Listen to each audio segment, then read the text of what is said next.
और रायपुर से मेरे सहयोगी अश्विन पांडे भी हमारे साथ जुड़ गए हैं, जिन्होंने बात की विष्णुदेव साय थे। साथ ही रविंद्र कुमार हमारे साथ जुड़े हुए हैं, आरती टिक्कू भी हमारे साथ मौजूद हैं। सबसे पहले मैं अश्विन आपका रुख करना चाहूंगा। नई सरकार के गठन को लेकर काफी हलचल तेज है, लेकिन वो 3 चेहरे कौन होंगे जो विष्णुदेव साय के साथ आज शपथ लेने जा रहे हैं? जी देखिए, 3 लोग हैं जिसमें खुद विष्णुदेव साय सीएम पद की शपथ लेंगे। इसके अलावा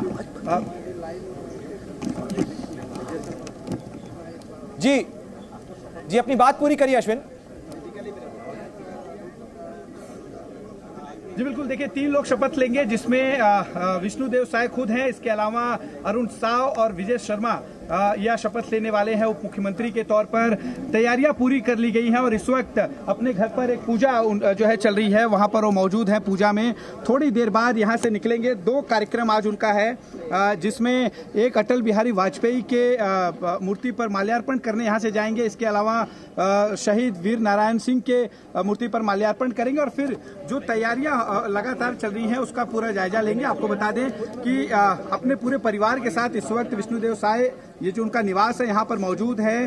पूजा अर्चना चल रही है। जब हमने उनसे सवाल पूछा कि मंत्रिमंडल को लेकर क्या कुछ बातचीत है, तो उस पर उन्होंने बहुत ज्यादा जो है जवाब नहीं दिया। हाँ, ये जरूर है कि उन्होंने जाते जाते ये जरूर कहा है कि 3 लोग आज शपथ लेंगे, जिसमें मुख्य रूप से विष्णुदेव साय और इसके अलावा 2 उप मुख्यमंत्री जो है शपथ लेने वाले हैं। उप मुख्यमंत्री को लेकर लगातार पहले से चर्चा चल रही थी और अब ये तय हो चुका है कि 2 उप मुख्यमंत्री आज विष्णुदेव साय के साथ शपथ लेने वाले हैं, जिसमें बहुत ज्यादा संभावना है अरुण साव की, जो बीजेपी अध्यक्ष। अश्विन, जरा जल्दी से कार्यक्रम भी बता दीजिएगा। शाम 4 बजे का वो वक्त होगा जब शपथ ग्रहण समारोह होगा। क्या कुछ खास तैयारियां रायपुर में की गई हैं? जी देखिए, साइंस कॉलेज मैदान है जहां पर भव्य तैयारी बीजेपी की तरफ से की गई है। प्रधानमंत्री नरेंद्र मोदी करीब 4 बजे के आसपास रायपुर पहुंचेंगे और उसके बाद पूरा कार्यक्रम शुरू होगा। अमित शाह, जेपी नड्डा, इसके अलावा अलग अलग राज्यों के मुख्यमंत्री, उप मुख्यमंत्री और तमाम केंद्रीय मंत्री इस दौरान मौजूद रहेंगे। सभी प्रभारी मौजूद रहेंगे। इसके अलावा जो पर्यवेक्षक थे उनमें से कुछ लोग मौजूद जो है यहाँ पे रहेंगे। तो पूरी तैयारी जो है बहुत ही भव्य तरीके से की गई है। विष्णुदेव साय के घर पर आप देखिए रेड कारपेट पूरा लगाया गया है। जो कार्यकर्ता हैं वो यहाँ पे एक तस्वीर दिखाता हूँ, बड़ी संख्या में उनका अभिवादन करने पहुंचे हैं। ये वो कार्यकर्ता हैं जो विष्णुदेव साय से लगातार मिलते रहे हैं, उनके लिए काम करते रहे, लेकिन चूंकि मुख्यमंत्री होने के नाते और छत्तीसगढ़ का मुख्यमंत्री होने के नाते उनकी जो सुरक्षा है वो बहुत ज्यादा होती है। ऐसे में ये यहाँ पर इंतजार कर रहे हैं। कुछ देर में विष्णुदेव साय पूजा करके घर से निकलेंगे और जो उनका तय कार्यक्रम है 11 बजे का, वहाँ जो है मौके पर पहुंचेंगे, जहाँ पर पूर्व प्रधानमंत्री अटल बिहारी वाजपेयी की मूर्ति पर माल्यार्पण का बिल्कुल रायपुर का जो एटीएम चौराहा है, जिसे अब अटल चौक भी कहा जाता है, वहां पर अटल बिहारी वाजपेयी की प्रतिमा का माल्यार्पण करने का भी कार्यक्रम है। बिल्कुल शुक्रिया तमाम जानकारी के लिए अश्विन, आपका। बने रहिए हमारे साथ में। लेकिन रविंदर, जिस तरीके से संदेश देने की कोशिश बीजेपी ने की है इस पूरे समीकरण के साथ में, जहां पर सत्ता परिवर्तन भी है और साथ साथ अगर खासतौर पर राजस्थान और छत्तीसगढ़ की बात की जाए तो इस चुनावी नतीजों ने जहां सत्ता परिवर्तन का संकेत दिया है, तो वहीं साथ साथ पीढ़ी परिवर्तन का भी संकेत दिया है।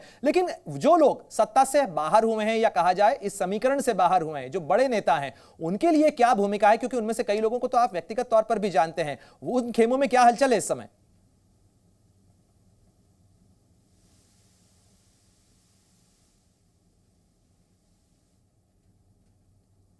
मुझे लगता है रविंद्र आप तक मेरी आवाज नहीं पहुंच पा रही, शायद कुछ ऑडियो की दिक्कत है। लेकिन मैं आरती टिक्कू इसी सवाल के साथ आपके पास भी आना चाहूंगा। जरा बताइए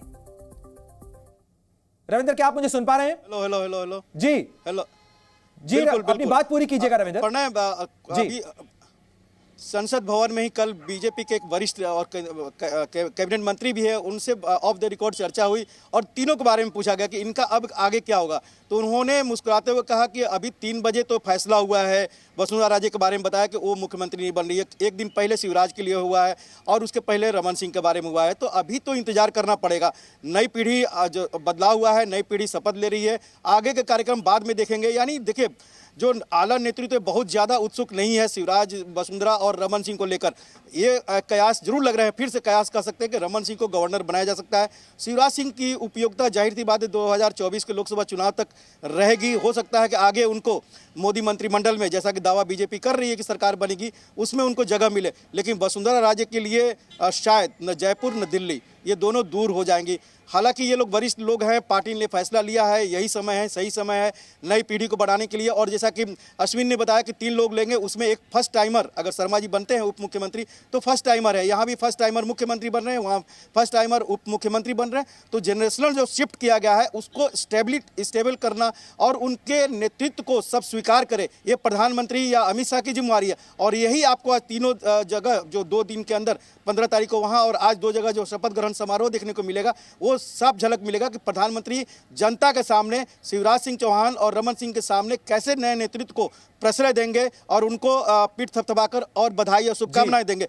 बिल्कुल, जैसा कि मैंने पहले कहा 2017 के वो याद है, वो जहां पर योगी आदित्यनाथ को भी इसी तरह से इस्टेब्लिश करने की कोशिश की गई थी उस शपथ ग्रहण समारोह में, जिनके पास कोई प्रशासनिक अनुभव नहीं था और न ही बहुत बड़ा कद था यूपी में, लेकिन उनको स्टेबल किया गया, उनको स्टेबिलिटी दिया गया, उनको प्रश्रय दिया गया। आज वो बड़ा नाम रविंद्र कुमार और खुद प्रधानमंत्री मोदी भी जब गुजरात के मुख्यमंत्री बनाए गए थे तो संगठन से भेजे गए थे, उनके पास भी प्रशासनिक अनुभव नहीं था, लेकिन पार्टी ने उन्हें यह जिम्मेदारी दी और उसके बाद उनका जो पूरा 20 साल से ज्यादा का सफर रहा है उसके अंदर आज वो किस मुकाम तक पहुंचे हैं, ये बीजेपी का अनुशासन भी है और उसी का संदेश देने की कोशिश यहां पर भी करने की कोशिश नजर आ रही है। लेकिन आरती टिक्कू, ये पार्टियों के लिए, राजनीतिक दलों के लिए एक बड़ी चुनौती होती है आमतौर पर कि नई पीढ़ी और पुरानी पीढ़ी के बीच में, उनकी क्षमता, उनके सामर्थ्य के बीच में कैसे संतुलन साधा जाए, किस तरीके से संगठन को बढ़ाया जाए। क्या बीजेपी के सामने भी ये जो एक टेक्टिकल शिफ्ट है, एक जो स्ट्रेटेजिक शिफ्ट नजर आ रहा है, ये एक चुनौती बन सकता है?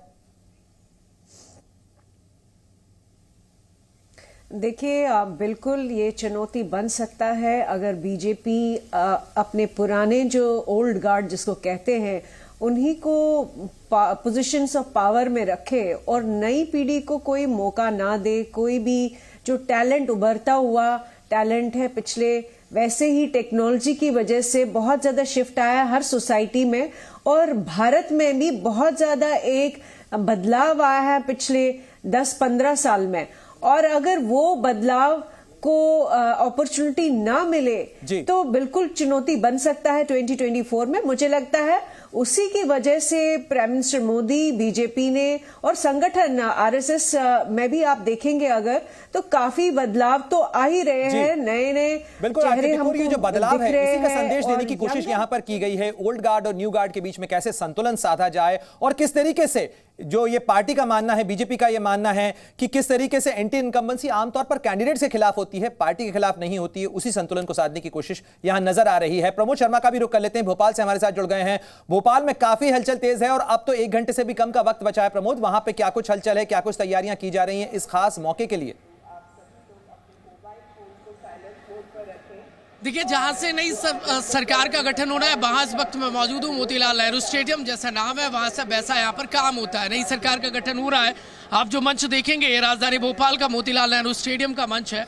पूर्व केंद्रीय मंत्री प्रहलाद पटेल समेत जयवंत सिंह पवैया, बीजेपी के बड़े नेता, वहां पर एक अलग तस्वीर आप देखेंगे तो सनातन को लेकर जिस तरीके से बीजेपी फ्रंट पर रहती है और अलग अलग स्टेट में जो इलेक्शन में बीजेपी को फायदा हुआ है, लिहाजा आप देखेंगे तो शपथ ग्रहण समारोह है। यानी मध्य प्रदेश के नए किंग मोहन यादव, मध्य प्रदेश के नए मुख्यमंत्री और इसके अलावा 2 डेप्यूटी सीएम जगदीश देवड़ा और राजेंद्र शुक्ल आज शपथ लेंगे। उससे ठीक पहले मंच में आप देखेंगे तो साधु संतों को बुलाया गया है। संतों को लेकर कहा जाता है संत बड़े परमार्थी, भेज दरे अवधूत, राम नाम के गोले छोड़ दे। बिल्कुल, सियासत और संस्कृति दोनों का संतुलन साधने की कोशिश की है यहां पर बीजेपी ने और शपथ ग्रहण समारोह के लिए तैयारियां भोपाल और रायपुर में जोर शोर से चल रही हैं।